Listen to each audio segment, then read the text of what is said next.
Keluar suara angsa jiran sebelah ke? Assalamualaikum dan salam sejahtera. Kembali ke channel YouTube Zul Zarizi. Bagi yang dah subscribe, yang belum lagi, boleh subscribe channel ini untuk melihat konten-konten yang pelbagai. Dan tonton video ini sampai habis. Kalau jumpa iklan, jangan skip iklan ya. Itu pun kalau ada. Video kali ini kembali semula ke konten yang serius. Dah lama tak muncul dalam konten video-video yang serius. Tajuk video ni agak menarik, mencabar minda. Pasal apa? Kenapa jangan buat konten video podcast? Jom bahaskan bersama. Sekarang ni memang tengah heboh dengan konten-konten podcast. Podcast sana, podcast sini, video-video podcast, berbicara, berborak, bersembang, cerita sana, buka aib, buat fitnah, atau bagi info, memberi ilmu, berkongsi pengalaman. Macam-macam ada dalam podcast. Kena ada host, kena ada tamu, dan mesti ada penonton. Kalau tak ada penonton, sendulah podcast. Tapi tak semua orang patut buat konten podcast ni. Ada beberapa sebab kenapa tak boleh buat konten podcast. Termasuklah yang bercakap ni. Nombor 1, jangan buat konten podcast kalau jiwa tak kuat. Hati tisu, mudah koyak. Macam yang bercakap ni. Sebab kritikan kat podcast ni memang boleh tahan. Caman dia lagi teruk daripada buat video biasa. Jangan silap sikit je, silap bercakap, kena dapat makian daripada netizen. Ambil tetamu pun kena ikut cerita rasa penonton. Tak boleh ambil sebarang barang. Kalau ada yang tak kena dengan penonton, memang berpusu-pusu dapat komen. Memanglah view naik, tapi sendiri nak hadap lah kan. Macam orang ni, dia tak boleh, dia hati dia tisu. Kalau orang komen melampau sikit, delete video. Tak boleh macam ni.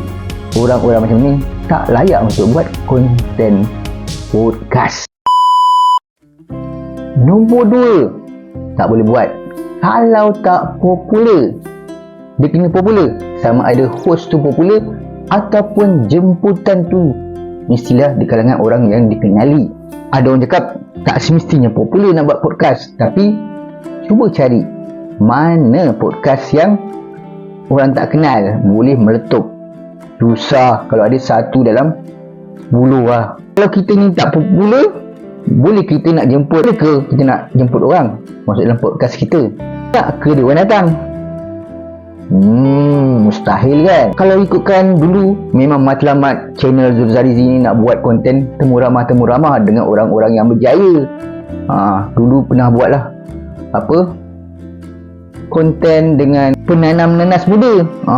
Tapi dalam keadaan bercakap macam tu lah, tak jadi podcast. Pernah juga buat ala-ala podcast dalam live, tapi sambutan dia tidak menggalakkan. Buat sendiri tengok.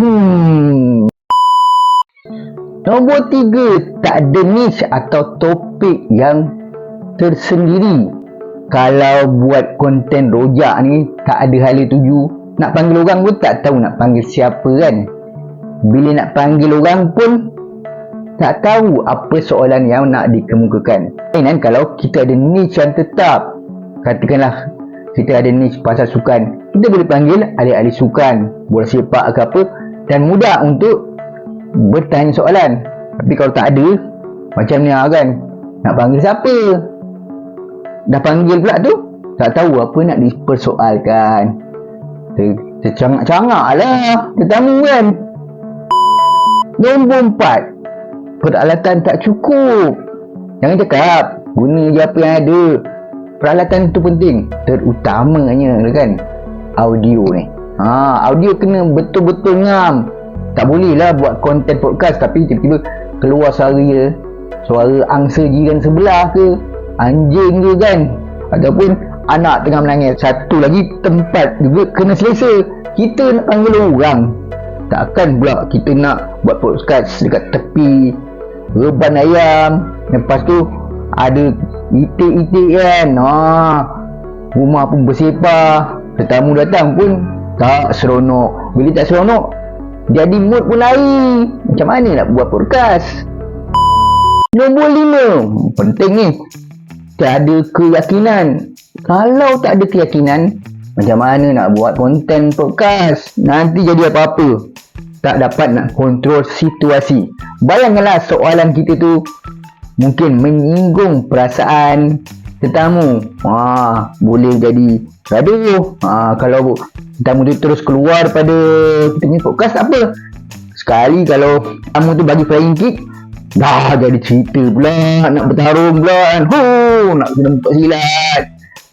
Itu tak. Jadi kena banyak persediaan. Persediaan tu bukan semata-mata persediaan silat, tapi kena tahu juga macam mana tetamu tu jenis panas baran ke, boleh buat lawak ke ataupun tidak.